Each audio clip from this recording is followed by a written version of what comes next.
Avui ens trobem aquí, dins el recinte del monestir de Santa Cecília, per plantar un arbre, el roure del tricentenari. Crec que puc parlar en nom dels veïns de Marganell i expressar el goig que representa per nosaltres que aquest roure creixi en el nostre municipi. Des de l'origen dels temps, els arbres han representat el poder místic i el cicle de la vida. Per això les cultures han sabut venerar-los amb cura, prenent-los com a emblema i lligant-los permanentment al destí dels homes. Per damunt de qualsevol altra consideració, aquest roure i el que representa ha reunit al seu voltant el país sencer. Per fer memòria, sí, però també i sobretot per mirar plegats cap al nostre futur compartit, disposats a escoltar la lliçó de la història quan es converteix en mestre.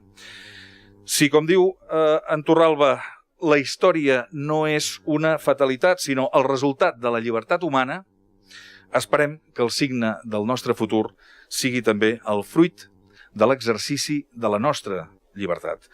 Tant de bo, doncs, aquest roure ens sigui inspiració i ens sigui testimoniatge. Aquest gest de plantar l'arbre i el gest quotidià posteriorment de tenir-ne cura està carregat de simbolisme. I una de les característiques del simbolisme és que és agregatiu, és a dir, cadascú hi pot anar afegint una capa i cadascú hi pot anar afegint els elements que puguin ser importants per a ell.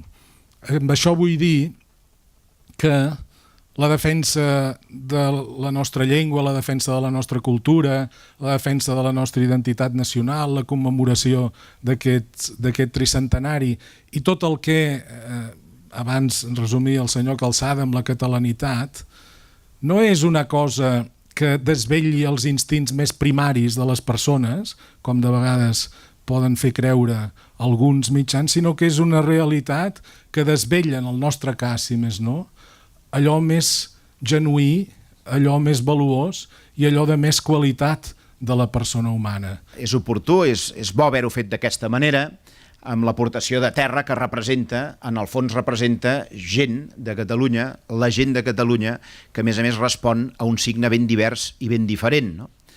I que des d'un punt de vista absolutament transversal, des d'un punt de vista absolutament plural, amb sentiments també ben diversos, doncs configura un poble, configura una nació, aporta doncs, el seu granet de sorra, mai tan ben dit, saquet de sorra en aquest cas, no? per deixar testimoni doncs, d'aquest símbol que volem que sigui, que és aquest roure que haurem plantat avui aquí entre tots, no?